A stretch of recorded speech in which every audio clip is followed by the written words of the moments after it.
मेरे प्रिय भाई और बहनों, मैंने बहुत सारे ऐसे विश्वासियों को, मसीहों को देखा है जो भक्ति करते हैं, प्रार्थना करते हैं, इसके बावजूद उनके जीवन में प्रभु की आशीषें नजर नहीं आती हैं। मैं इन बातों पर मनन चिंतन करते रहता हूं कि आखिर ऐसा क्यों है। ऐसा क्यों है कि कुछ लोगों को प्रभु आशीष देते हैं, कुछ लोगों को आशीष नहीं देते हैं। तो प्रभु ने आज मुझे एक सुंदर वचन दिया है, आपने बार बार सुना है, हम लोग मनन करेंगे। मत्ती के सुसमाचार के अध्याय 7 से, मत्ती का सुसमाचार अध्याय 7 उसके वाक्य 24 से 27 तक प्रभु कहते हैं, जो मेरी ये बातें सुनता और उन पर चलता है वह उस समझदार मनुष्य के सदृश है जिसने चट्टान पर अपना घर बनवाया। पानी बरसा, नदियों में बाढ़ आई, आंधियां चली और उस घर से टकराई, तब भी वो घर नहीं ढहा, क्योंकि उसकी नींव चट्टान पर डाली गई थी। जो मेरी ये बातें सुनता है किंतु उन पर नहीं चलता है, वह उस मूर्ख के सदृश है जिसने बालू पर अपना घर बनवाया। पानी बरसा, नदियों में बाढ़ आई, आंधियां चली और उस घर से टकराई और वह घर ढह गया और उसका सर्वनाश हो गया। छोटा सा दृष्टांत है। प्रभु कहते हैं, जो मेरी बातों को सुनता है और उसका पालन करता है वह उस बुद्धिमान व्यक्ति की तरह है जिसने अपना मकान चट्टान पर बनवाया। जल्दी जल्दी में नहीं था, चट्टान पाने तक खोदता रहा। अपना मकान चट्टान पर बनवाया, वर्षा हुई, नदियों में बाढ़ आई, आंधी चली, उससे टकराई, लेकिन वो मकान नहीं ढहा, क्योंकि उसकी नींव चट्टान पर थी। ठीक इसके विपरीत प्रभु कहते हैं, जो मेरी इन बातों को सुनता है लेकिन उसका पालन नहीं करता है, वो उस मूर्ख की तरह है जिसने अपना मकान बालू पर बनवाया। वर्षा हुई, नदियों में बाढ़ आई, आंधी चली और उस मकान से टकराई और वह मकान ढह गया, क्योंकि उसकी नींव बालू पर थी। जो प्रभु के आदेशों का पालन करता है उसको प्रभु बुद्धिमान कहते हैं। सिर्फ प्रार्थना करना काफी नहीं है, सिर्फ वचन पढ़ना सुनाना काफी नहीं है, बल्कि वचन का पालन करना है। याकूब कहते हैं कि हम वचन का पालन करता बने, केवल श्रोता ना बने बल्कि पालन करता बने, यानी प्रभु के आदेशों का पालन करना। यह बुद्धिमता है। यदि हम प्रभु के आदेशों का पालन करेंगे तो हमारा जीवन, हमारा परिवार, हमारा घर पक्की नींव पर खड़ा है, अन्यथा वो कच्ची नींव पर खड़ा है। हमें विधि विवरण ग्रंथ की अध्याय 4 में पढ़ने को मिलता है, बहुत सुंदर वचन है। मूसा ने अपने लोगों से क्या कहा, अध्याय 4 उसके वाक्य 5 और 6।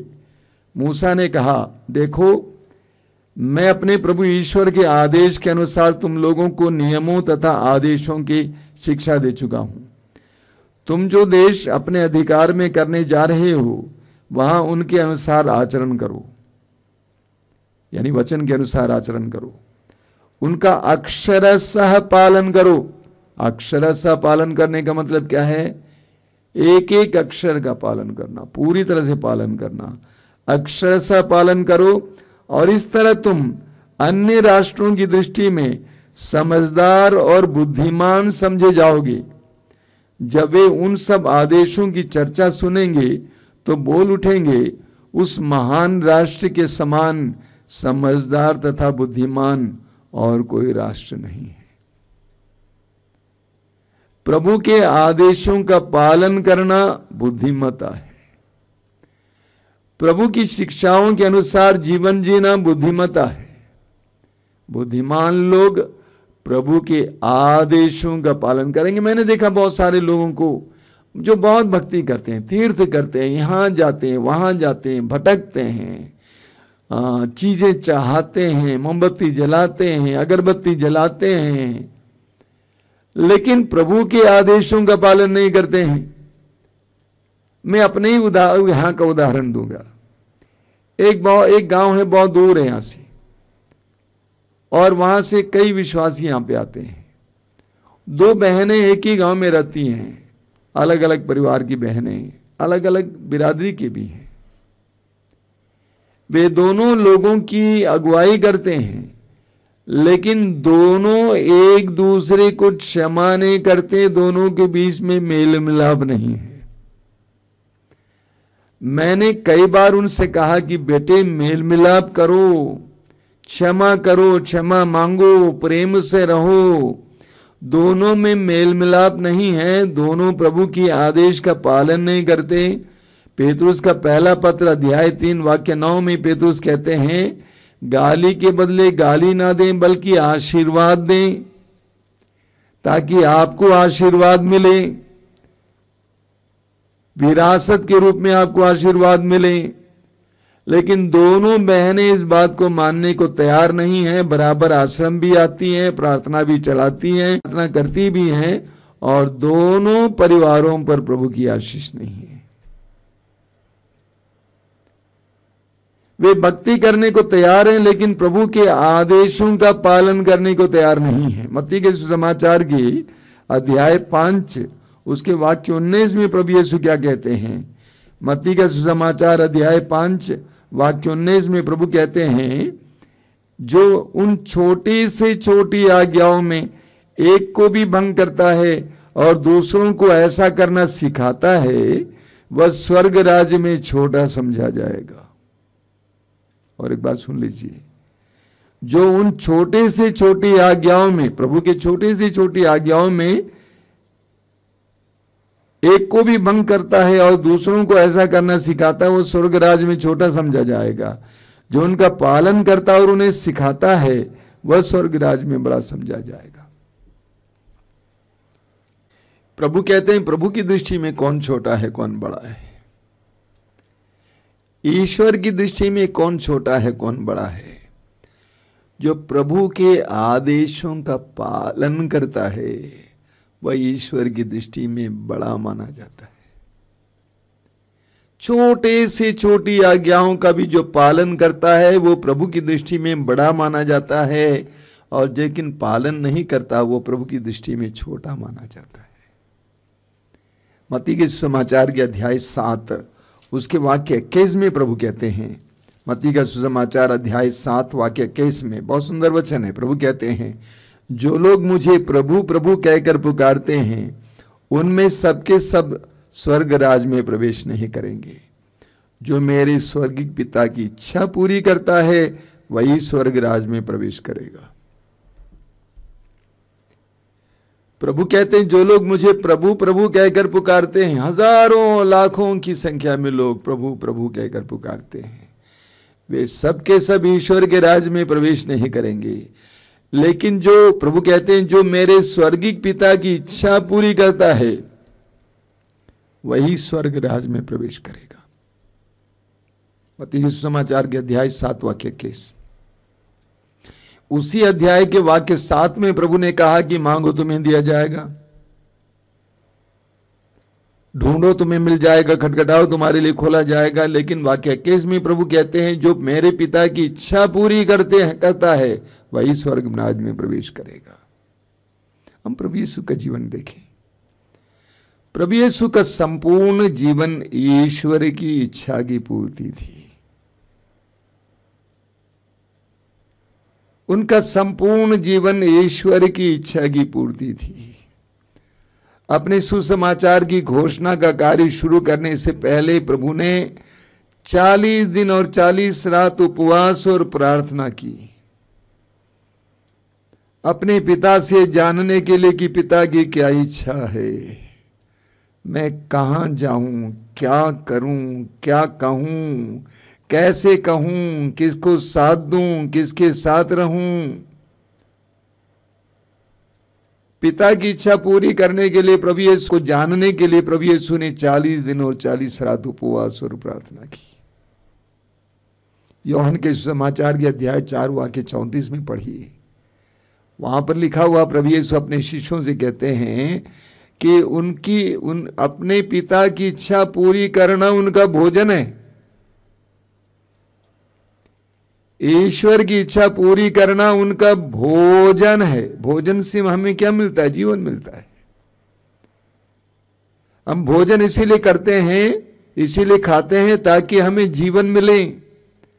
यानी प्रभु कहते हैं कि मेरे पिता की इच्छा पूरी करने से मुझे जीवन मिलता है, मुझे ऊर्जा मिलती है, मुझे आनंद मिलता है।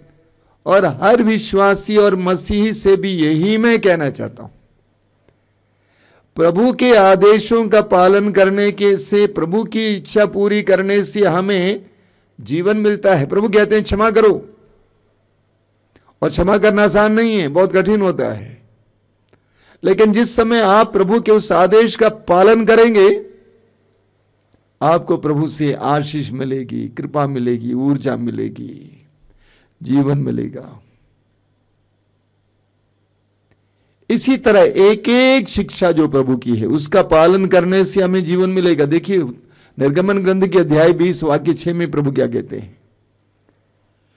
निर्गमन ग्रंथ अध्याय 20 वाक्य 6 में प्रभु कहते हैं, जो मुझसे प्यार करते हैं और मेरी आज्ञाओं का पालन करते हैं, मैं उन पर 1000 पीढ़ियों तक दया दिखाऊंगा। कितनी बड़ी प्रतिज्ञा है। प्रभु कहते हैं जो मुझसे प्यार करते हैं और मेरे आदेशों का पालन करते हैं, मैं उन पर 1000 पीढ़ियों तक दया दिखाऊंगा। न केवल तुम पर दया दिखाऊंगा, तुम्हारे बच्चों पर, उनके बच्चों पर, उनके बच्चों पर, उनके बच्चों पर। यानी प्रभु कहना चाहते हैं कि मुझसे प्यार करने वाले, मेरे आदेशों, मेरी शिक्षाओं का पालन करने वाले कितने अनुग्रहित हैं कि कई पीढ़ियां उस आज्ञाओं के पालन के कारण आशीष के पात्र बन जाएंगे। जब आप प्रभु की शिक्षाओं का पालन करते हैं, न केवल आपको बल्कि आपके आने वाली पीढ़ियों को प्रभु की आशीष मिलेगी। विधि विवरण ग्रंथ के अध्याय 6 वाक्य 2 और 3, विधि विवरण ग्रंथ अध्याय 6 वाक्य 2 और 3 में वहां लिखा हुआ है, यदि तुम अपने पुत्रों और पौत्रों के साथ जीवन भर अपने प्रभु ईश्वर पर श्रद्धा रखोगे और उसके जो नियम तथा आदेश मैं तुम्हें दे रहा हूं, यदि तुम उनका पालन करोगे तो तुम्हारी आयु लंबी होगी। इस्राएल, यदि तुम सुनोगे और सावधानी से उनका पालन करोगे तो तुम्हारा कल्याण होगा, तुम फलोगे फूलोगे, जैसा कि प्रभु तुम्हारे पूर्वजों के ईश्वर ने कहा, वह तुम्हें वह देश प्रदान करेगा जहां दूध और मधु की नदियां बहती हैं।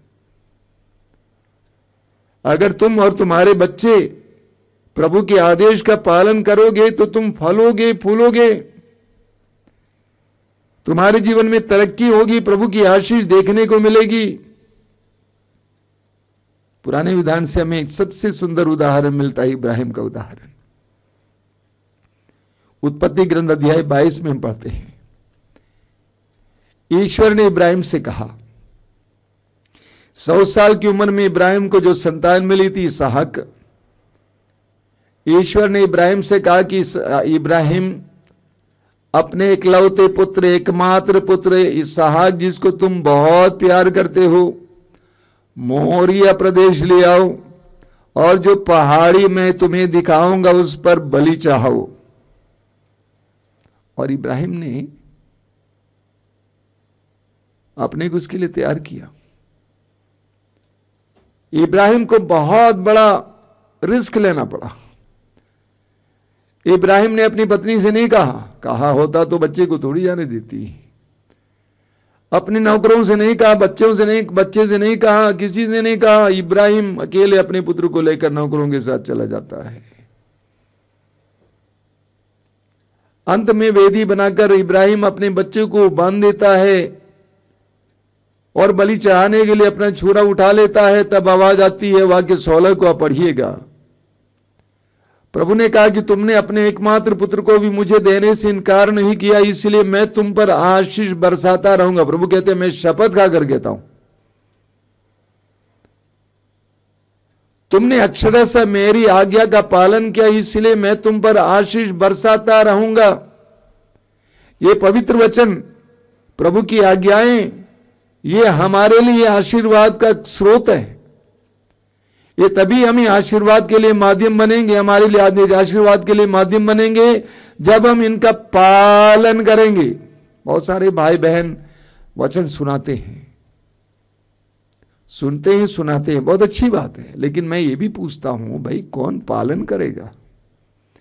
ये बाइबल सुनाने और सुनाने के लिए नहीं है, बल्कि ये पालन करने के लिए है। पवित्र वचन का हमें पालन करने की जरूरत है। प्रभु ने इब्राहिम से कहा कि मैं शपथ खाकर कहता हूं कि मैं तुम पर आशीष बरसाता रहूंगा, क्योंकि तुमने मेरे आदेश का पालन किया। तुमने मेरे आदेश का पालन किया। यूहन्ना के सुसमाचार के अध्याय 14 वाक्य 15 में प्रभु कहते हैं, यदि तुम मुझसे प्यार करोगे तो मेरी आज्ञाओं का पालन करोगे। यदि तुम मुझसे प्यार करोगे तो तुम मेरी आज्ञाओं का पालन करोगे। मां बाप के प्रति अपने बच्चे कैसे अपने प्रेम को प्रकट करते हैं? आज्ञाओं के पालन के द्वारा। मां बाप कहते हैं कि हमारे बच्चे हमें बहुत प्यार करते हैं, कैसे? आज्ञाओं के पालन के द्वारा। प्रभु यीशु कहते हैं, यदि तुम मुझसे प्यार करते हो तो मेरी आज्ञाओं का पालन करो। यूहन्ना के सुसमाचार के अध्याय 15 उसके वाक्य 7 एक बहुत सुंदर वचन है। प्रभु कहते हैं, यदि तुम मुझ में रहोगे और मेरी शिक्षा तुम में बनी रहेगी तो तुम जो चाहे मांगो वो तुम्हें दिया जाएगा। यदि तुम मुझ में रहो और मेरी शिक्षाएं तुम में बनी रहेगी तो तुम जो चाहे मांगो वो तुम्हें दिया जाएगा। यानी यदि तुम मेरे साथ जुड़े रहोगे प्रार्थना में, विश्वास में, और मेरी शिक्षाएं तुम में रहेंगी, यानी तुम मेरी शिक्षाओं के अनुसार जीवन जियोगे, तो तुम जो चाहे मांगो वो तुम्हें दिया जाएगा। ये आज हमारे लिए एक महत्वपूर्ण मंत्र है। प्रार्थना करने वाले, भक्ति करने वाले इस मंत्र को सुन लें। प्रभु कहते हैं यूहन्ना अध्याय 15 वाक्य 7 में, यदि तुम मुझ में रहोगे और मेरी शिक्षा तुम में बनी रहे तो तुम जो चाहे मांगे वो तुम दिया जाएगा। तो प्रभु चाहते हैं कि हम भक्ति करें, प्रभु से प्रेम करें, प्रभु के पवित्र वचनों को सुने। उसके साथ साथ प्रभु ये भी चाहते हैं कि प्रभु के वचनों का पालन करें। जो भी वचन है, प्रभु के आदेशों का पालन करना आसान नहीं है, कठिन है। इब्राहिम के लिए ईश्वर के आदेश का पालन करना आसान नहीं था, कठिन था। अपने एकमात्र पुत्र 100 साल की उम्र में ईश्वर ने उसको दिया था। उस एकमात्र पुत्र को भी बलि चाहने के लिए तैयार होना क्या एक इंसान के लिए संभव है? कठिन सी बात है, लेकिन इब्राहिम उसके लिए तैयार हुआ। कभी कभी हमें भी ऐसा त्याग करना पड़ता है। ऐसा कि कहा जाता है कुछ पाने के लिए कुछ खोना पड़ता है। हम प्रभु से प्रार्थना करें, प्रभु मुझे आज्ञाकारी बना। आइए हम प्रार्थना करें। अपनी आंखें बंद कीजिए, हृदय खोलिए, प्रभु के पवित्र वचनों को इस समय सुनिए। प्रभु कहते हैं, यदि तुम मुझसे प्यार करोगे मेरी आज्ञाओं का पालन करोगे। यदि तुम मुझसे प्यार करोगे मेरी आज्ञाओं का पालन करोगे। जो मेरी आज्ञाओं का पालन करता है वो बुद्धिमान व्यक्ति की तरह है, जिसने अपने मकान को चट्टान पर बनवाया। वो कभी गिरेगा नहीं, वो स्थायी बना रहेगा, वो टिकेगा। प्रभु यीशु हमें कृपा दीजिए। तूने अपने पिता की इच्छा को पूरी की, यहां तक कि क्रूस के मरण तक। हमें तेरे आदेशों का पालन करने के लिए कृपा दीजिए। आमीन।